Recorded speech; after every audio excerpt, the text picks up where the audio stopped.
some of these people that go for these foreign trips, for seminars, workshops, and all that, they go there, they don't understand what they say. All that glitters is not good.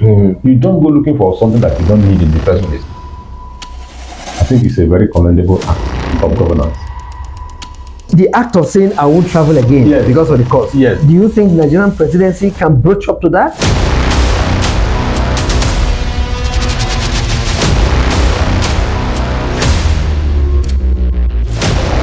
Hello, thank you for joining us on Noble TV Live. I am Gray Admona, and on this program we intend to look at the recent development in very close to the Horn, not very close to the Horn, but not also very distant, but Southern African, basin, that's Malawi.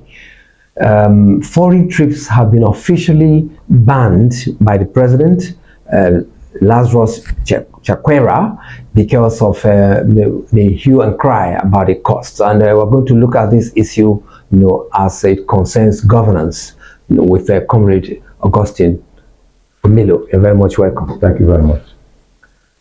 Foreign trips, ESTA code, and all such issues about democratic governance, they'll usually raise a lot of dust, in modern day, democracies. So how do you see the development in Malawi, as likely to affect, democratic governance?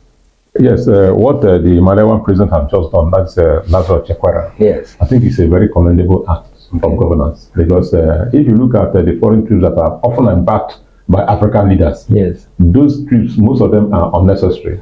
You take, for example, maybe medical tourism.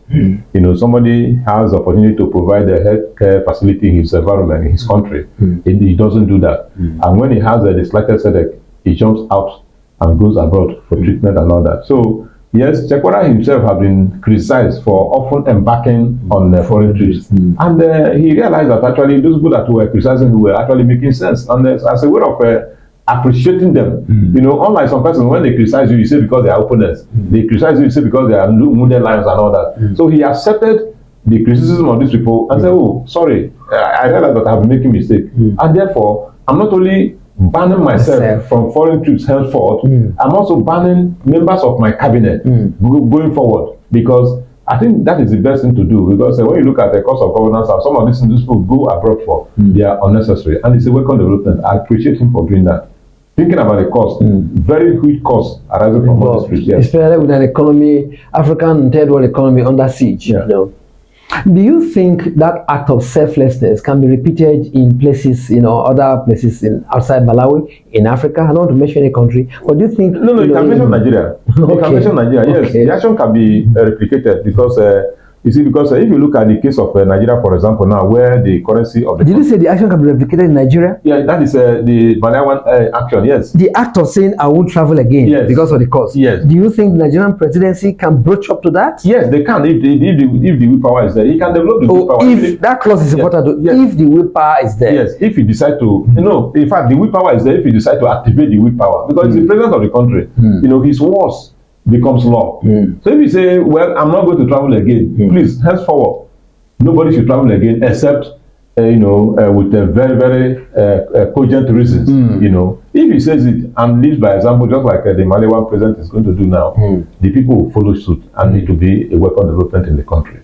Okay, so what do you think are the implications of this rare act of, let's temporarily indulge them by saying, act of statesmanship, because it takes the virtue of statesmanship to put aside enjoyment, flamboyance, which is flamboyant, which is a peculiar feature of African politics and African government and politics. So what are the implications of this? Yes, and the implication is that people who are coming up, the younger generation of Africans, the younger generation of Nigerians, will begin to now learn that all that glitters is no good.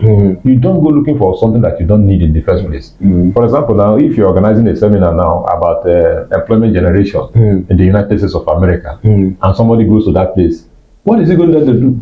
Because the environment where the seminar is being held is not the same thing as where you are coming from. And sometimes also, some of the things they will be referring to, you may not even understand. Because I have been in a class where, or even classes where I was taught by, this foreign these white people. Yes. Their accent I don't even understand. But what helped me was the note, or if you like, call it handouts they give us, and I use them. Yes. So for me, some of these people that go for these foreign trips, for seminars, workshop, and all that, they go there, they don't understand what they say, except when they come back and read through what the reporters are saying, that is the newspapers are saying.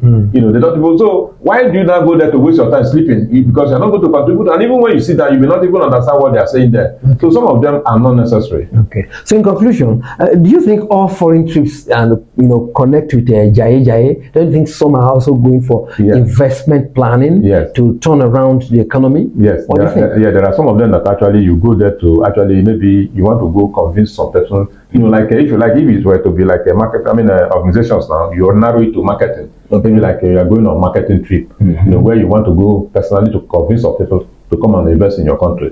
Yes, those are necessary. But you have to differentiate those ones and the ones that you don't even need in the first place, which can come to you, information can come to you through the media, whether you are there or you are not there. You differentiate those two and you can embark on such ones. Okay, so reacting to the recent, something like a departure, from the past, with regard to the ban on foreign trips by the incumbent in Malawi, our guest comrade Augustine Milo is of the opinion that some of these trips are not actually technically justifiable, because you could actually arrange something of that nature in your own country, and more so, there's always language communication barriers, and which may be glossed over, but they play an important role in ensuring that there is relevance in what you're doing. So he says, the crux of what he says is simply expend your resources judiciously so that you don't just waste them unnecessarily. The issue about democratic governance is wisdom, the application of wisdom. And don't forget to always like, share, and subscribe, and so that